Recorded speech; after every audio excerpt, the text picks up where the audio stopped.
Hi, this is Sensation Part 1. This is exactly what I taught recently. Um, anyway, okay, so let's get started here. This is really in my perception PowerPoint, but whatever. Okay, so context. I've only seen one question on this. I don't want to make a big deal of it, but it does explain a lot of the other optical illusions that I've shown before. Okay. The surroundings of an object when you're looking at it does affect how you perceive that object. Okay, I think that's kind of obvious. But anyway, let's take a look at what I mean. Now here's a classic. I'm sure you've all seen this before, but maybe not. Which of the orange circles looks bigger? And if you hold up your pencil or your finger, they are exactly the same size. Okay, but they are the same size, but the one on the left seems smaller. Okay, so the lesson here is you don't need to lose weight, you just need fatter friends. Okay, it's all about context. Same thing here. Why do restaurants use big plates but buffets use smaller plates? It's all about your perception of how much food you have. That is the same food exactly, but on different plates. And by the way, buffets want you to eat less food, and restaurants want you to buy more food. So when you have a big plate, psychologically, you feel less satisfied. But if you go to a buffet and you're thinking in your head, man, I ate 3 plates of food. It's a different perspective. By the way, if you ever want to eat less, use smaller plates. It does help. Okay. I know you've seen this before, but earlier I taught you that what you see in the middle depends on your expectations. And I'm sticking with that. But now I'm saying it depends on the context. Is this a B or is it a 13? Well, it depends on the context. Is it 12B14? No, it's 121314. It's all about context. What is tall? Well, it depends on the context.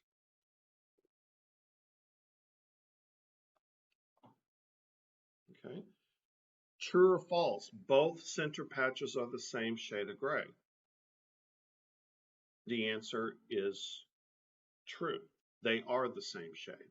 But because of the context, they seem to be different shades of gray.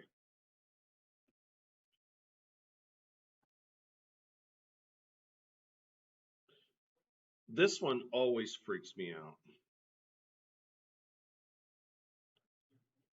That is the same color as that. That's crazy. But it's all about context.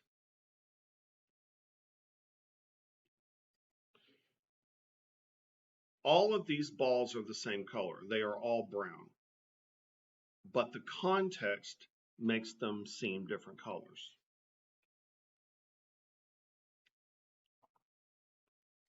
Okay. And this one's crazy. This is a black and white picture.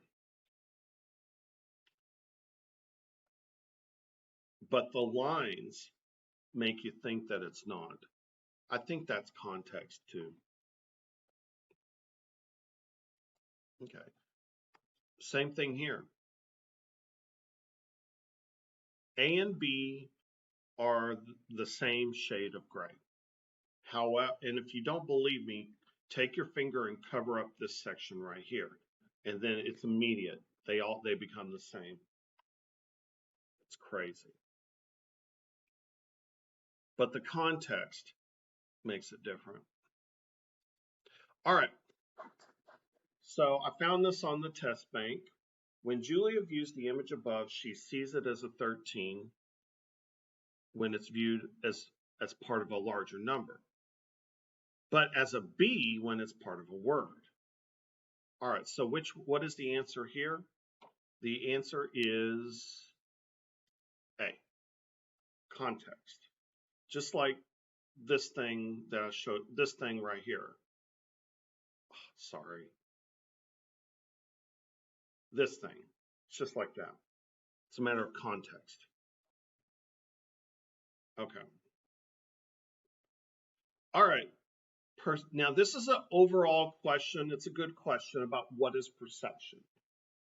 Perception is a process by which what? Now, remember, perception is about interpretation, how your mind perceives things. Sensations are like what goes in your eye, what do you smell? Those are sensations. The answer is B. Okay, that's interpretation. All right, here's another optical illusion. I don't really have anything to say. There is an explanation for it, but what's interesting is that these lines are all parallel and perpendicular. There's an explanation, but I don't quite understand it. All right, write this down. I have never seen bottom-up processing on the exam. I have only seen top-down, but let me explain. Top-down is when you focus on the big picture first, the forest first. Then you focus on the trees. You focus on the details. So top-down would be like you take a bite of stew and you go, wow, this is a good stew. Then you start talking about the details. Oh, good carrot, good meat, good seasoning. That's top-down. Bottom-up is the opposite. Bottom-up is when you focus on the details first and then focus on the big picture. So if you're going to take a bite of stew, it's good carrot, good meat, good seasoning. And then you say, this is a good stew. Okay. All right, I've got lots of pictures, all for top down. All right.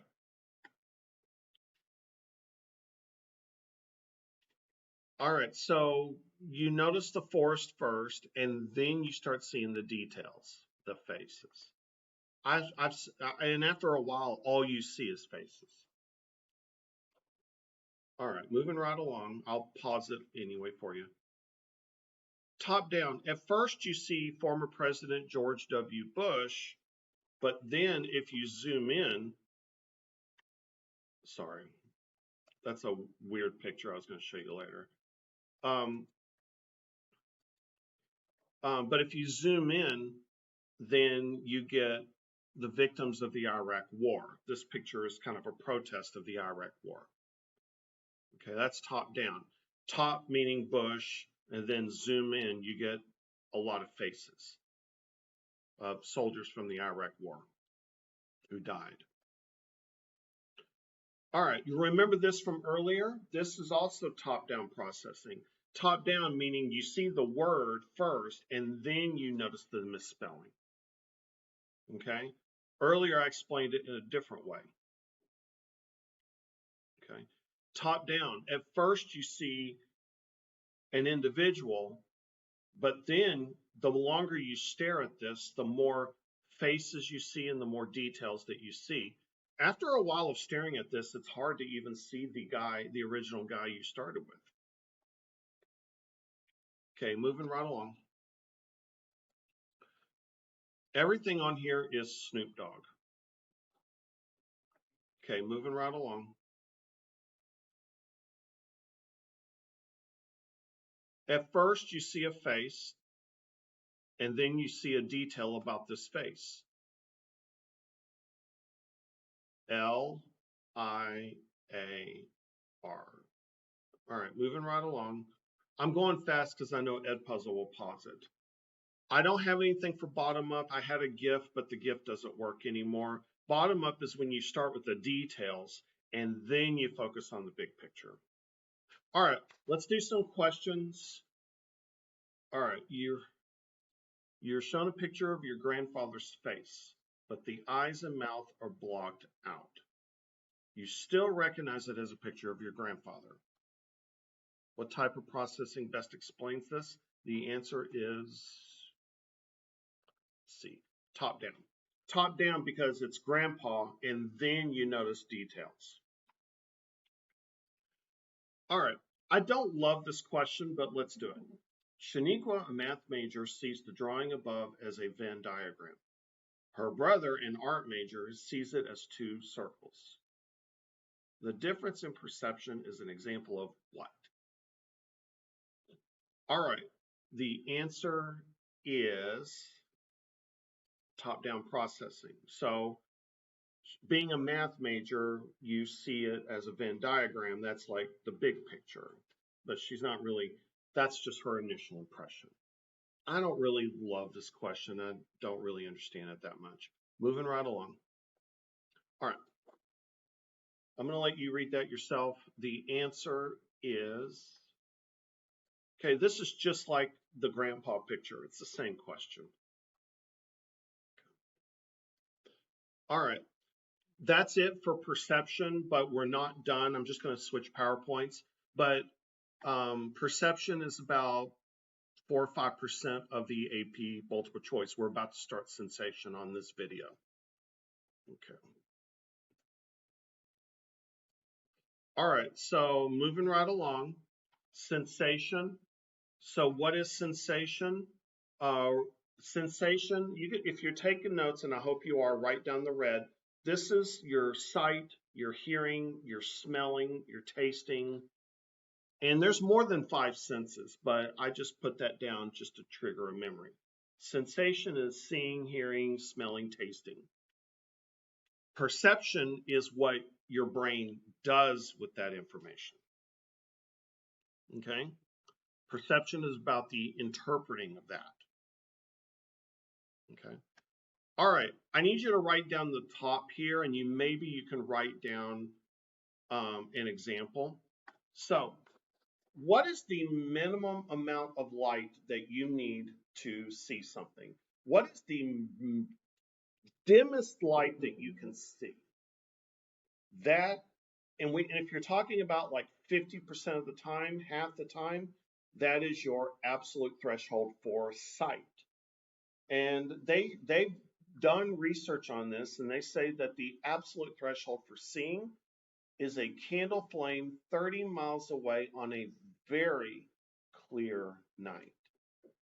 That means that somebody could see that 50% of the time on a super clear night, like cold, clear. And by the way, that's why Christmas lights are always popular at Christmas time, because the weather's very dry and clear.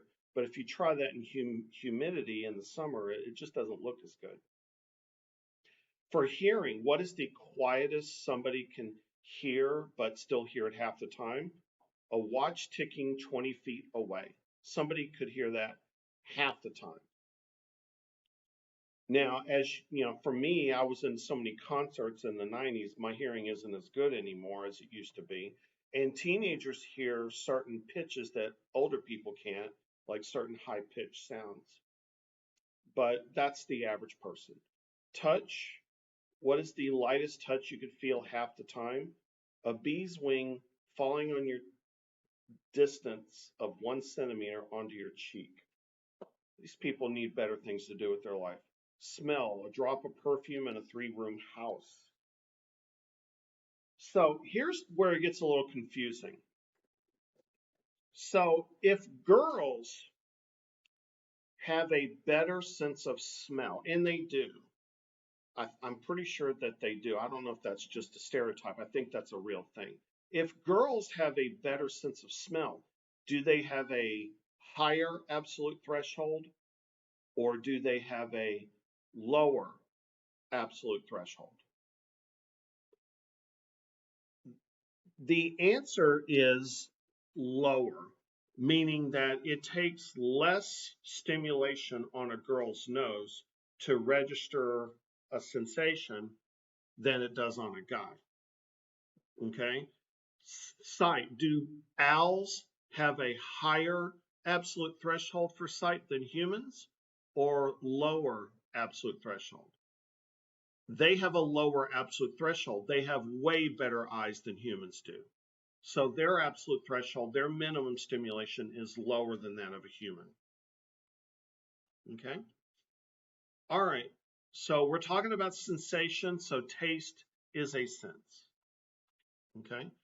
Difference threshold. Write this down. Can you tell the difference between two things, between two stimuli? Like, do you know the difference between the picture on the left and the picture on the right?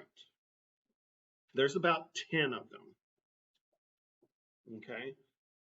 All right, I'm going to give you the key now, but now just as a application, imagine going to a really good restaurant, okay? And then a corporation takes it over. And then what this corporation starts doing is they start taking shortcuts. Like they might use a lower quality of flour, or they may add a little bit less seasoning to the food.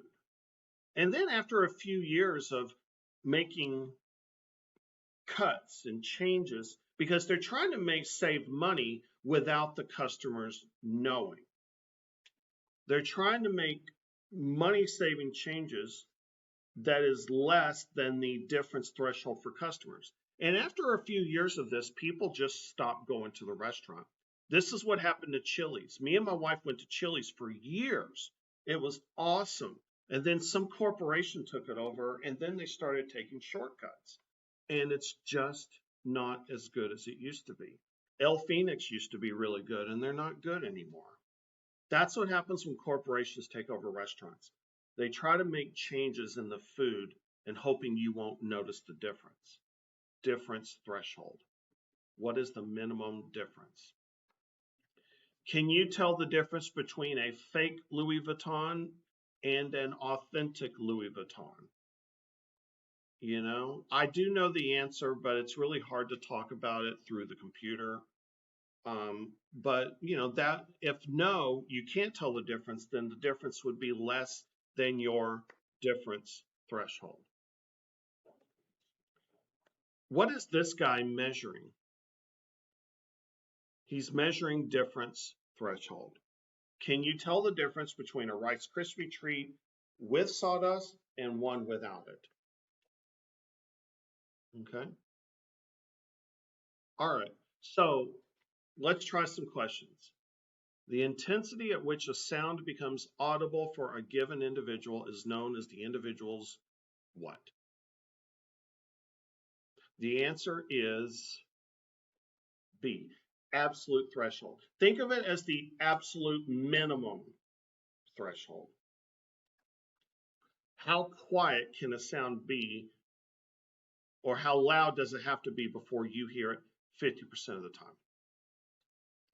All right, let's try another one. The minimum intensity at which a stimulus, hearing, sight, touch, can be detected at least 50% of the time is known as the what? All right, so here, this is just a definition. The answer is the absolute threshold. Okay, that's just the definition. That's all it is.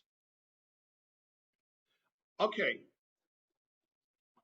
good luck with this question. I'm not saying it's easy, but I did try to prepare you for it. All right, the answer is A. The answer is A. Since Bo has better hearing than Carlos, then Bo has a lower absolute threshold for hearing because it takes less stimulation for Bo to hear a sound. Okay. All right, moving right along. All right, subliminal. I've only seen one question on this. Subliminal, sub means below, like submarine, below the sea. Subliminal simply means below threshold. Now, does subliminal advertising work? There is no evidence to suggest that subliminal advertising has ever increased sales. But look at this. Look at this. I assume this is a Burger King ad. And look, they put $1 in the lettuce. And the idea is maybe your mind will think of value, like this is value. You know, there's no evidence that it works. Here's one from what I think is the 70s, 1970s. You may laugh at this, but SEX. Now, does that mean that you're going to buy it because of that subliminal word? I don't think so. I don't think so. But anyway, so here's one question I found. It may be a really old one. It's probably not going to show up, but go ahead and give it a shot. A subliminal stimulus is a stimulus that what? The answer is B. The answer is B. C looks good, but it doesn't activate unconscious associations. We don't know if it does, and we don't see any evidence that it does. C looks good, but the answer is B. All right, moving right along. All right, write this down.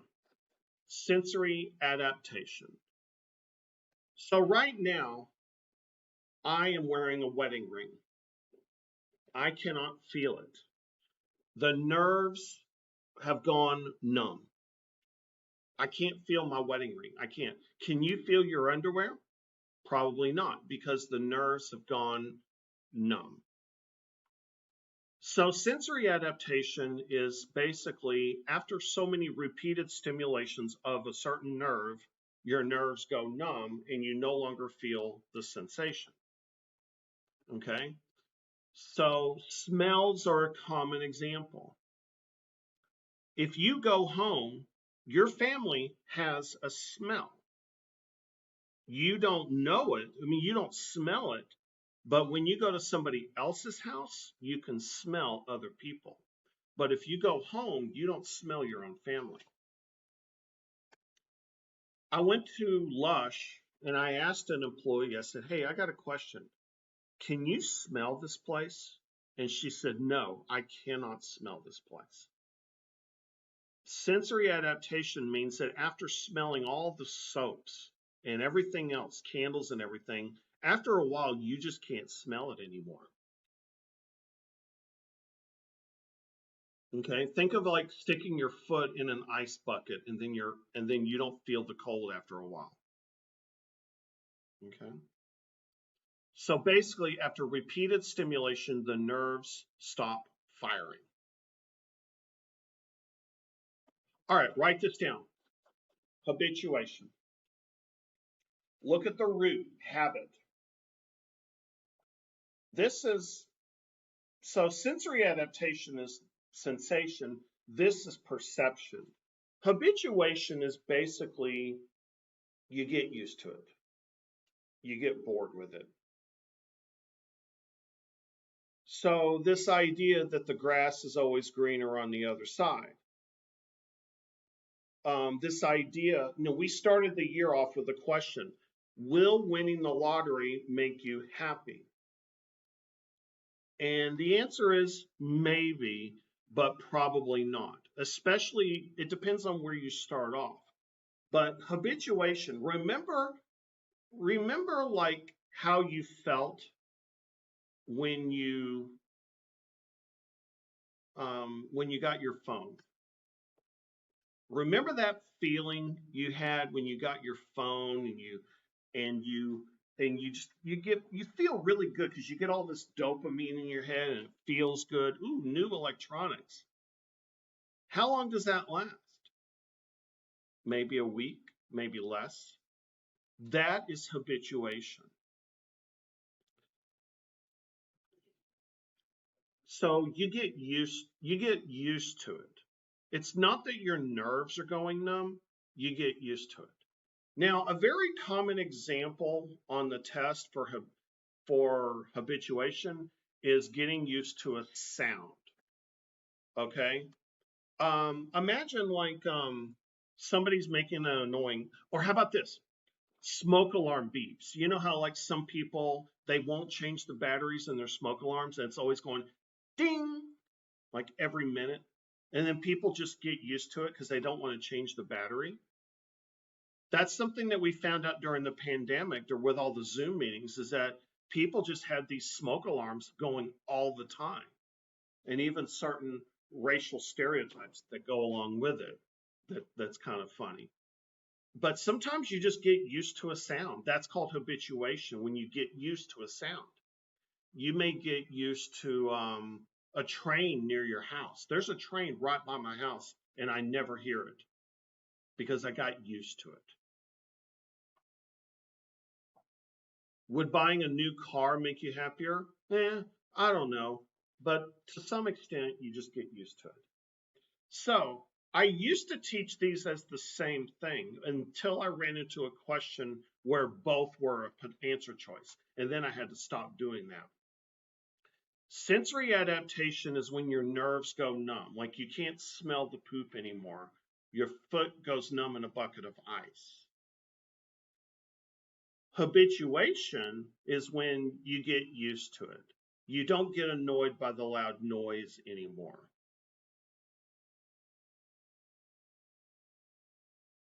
Okay. All right, let's try some questions. Most of these are going to be fairly easy. There's only one where both of them are on there. All right. The concept of habituation is best exemplified by which of the following situations? The answer is, okay, B. You get used to it. Sound is a common example of habituation. Getting used to a sound. All right. Bo's dog used to run away from loud music. Over time, the dog stopped running away from the sound. Okay, what happened? All right, like I said, sound, the answer is the sound, getting used to a sound. I told you that's a common example for habituation. All right, let's try another one. On his first day of work at the bakery, Brad was nearly overwhelmed by the sweet odor of the baked goods. However, by lunchtime, he did not even notice the smell, just like at Lush. All right, so is Brad getting used to it?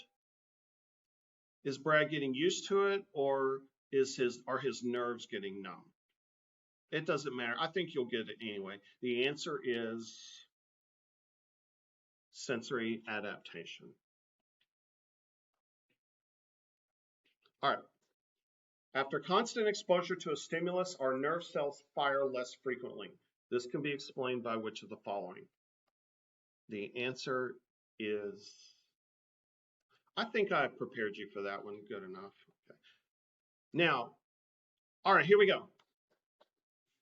A person is asked to listen to a series of tones presented in pairs and asked to say whether the tones in each pair are the same or different in pitch. Ding, ding. Are they the same or are they different? What are we measuring here? The answer is, let's see. I used food as an example earlier, like a cup of hot coffee with 1 tablespoon of sugar, or a cup of coffee with 7/8 of a tablespoon of sugar. Would you notice the difference? All right. Okay, this is just like the another. I'm going to let you read this one. The answer is just like the other ones, used to a smell. Okay, this is just like Brad in the bakery from earlier. Same question. All right, here we go. Now, this question I struggled with, but I hope you can do it. Infants are repeatedly shown an object dropping onto a platform. Eventually, the infants spend less time looking at the object, and their heart rates and respirations decrease. All right, is this A or B? Are the nerves getting numb, or are the infants just getting bored and getting used to it? The answer is habituation. So we're not talking about nerves getting numb. We're just talking about the infants are getting bored with it. Okay. All right. That is it for this part 1.